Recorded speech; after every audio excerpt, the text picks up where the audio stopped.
Hello friends, இன்றைக்கி நம்ம leaf stitch தான் பார்க்க போகிறோம். லாஸ்ட்டு கிளாஸில் ஒரு டைப் பார்த்தோம். இந்த கிளாஸில் இன்னொரு டைப் எப்படின்னு பார்க்கலாம். ஓகேவா? அந்த வந்து ஒரு லீஃபை வந்து ரெண்டாக பிரித்து போட்டோம். ஆனால் இந்த லீஃபை வந்து ரெண்டாக பிரிக்காமல் அப்படி கிராஸாக அப்ளை பண்ணுறோம். அவ்வளோதான் ரெண்டுக்குமே இருக்கிற வித்தியாசம். அந்த லீஃபை வந்து ரெண்டாக பிரித்து ஃபில் பண்ணோம். இந்த லீஃபை வந்து ரெண்டாக பிரிக்காமல் அப்படி கிராஸாக ஃபில் பண்ண போகிறோம். ஓகேவா? இது வந்து குட்டியாக ஒரு லீஃப் எடுத்துட்டோம் அப்படின்னா அதை வந்து ரெண்டாக பிரித்து பண்ண முடியாது. அது ஒரு மாதிரி கஷ்டமாக இருக்கிற மாதிரி இருக்கும். பட் ஆனால் குட்டி லீஃபையுமே பிரித்து பண்ணுறதுனால நம்ம பண்ணிக்கலாம்.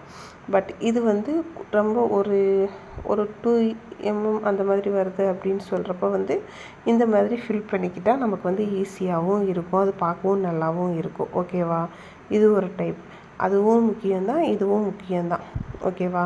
இன்னொரு டைப்பாகவும் லீஃப் நம்ம ஃபில் பண்ணலாம். அதையும் நான் உங்களுக்கு எப்படின்னு சொல்லிட்டு எக்ஸ்பிளைன் பண்ணுறேன். இந்த மாதிரி வந்து கொஞ்சம் கூட கேப் இல்லாமல் நெருக்கமாக ஃபில் பண்ணுங்கள். ஓகேவா?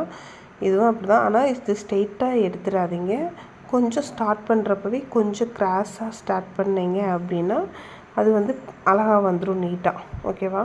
மறுபடியும் சொல்கிறேன், பிசிறில்லாமல் மட்டும் போடுங்க. நூலை இழுத்து இழுத்து இழுத்து இழுத்து வந்து நூல் வந்து டேமேஜ் ஆகிற மாதிரி இல்லாமல் கரெக்டாக அப்படியே போட்டிங்க அப்படின்னாலே வந்து அழகாக வந்துடும். நூலை கீழே டைட்டாக இழுக்காதீங்க. நீங்கள் கீழே வந்து நூலை டைட்டாக இழுத்தீங்கனாலே உங்களுக்கு வந்து பிசிறு தட்ட தான் செய்யும். ஸோ அதனால் வந்து நூலை கீழே டைட்டாக இழுக்காதீங்க. கிளாத்தை டைட்டாக ஃபிட் பண்ணிக்கோங்க. கிளாத் லூஸாக இருந்தாலுமே நமக்கு வந்து சுருக்கம் வருது, அந்த மாதிரியெல்லாம் வரும். ரொம்ப குத்தி குத்தி நீடியில் உள்ளே இறக்கி ஹோல்ஸும் ஆக்காதீங்க. ஹோல்ஸ் ஆக்காமல் அப்படியே நீட்டாக போட்டிங்கனாலே அழகாக வந்துடும். ஓகேவா ஃப்ரெண்ட்ஸ்? நல்லா வீடியோ பார்த்துக்கோங்க. ஈஸி தான், ரொம்ப சிம்பிள்.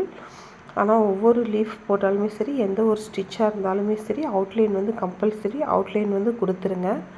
அவுட்லைன் கொடுத்தா தான் பார்க்க நல்லாவும் இருக்கும். ஓகேவா ஃப்ரெண்ட்ஸ்?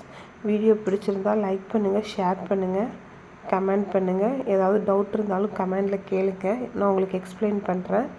Thank you friends.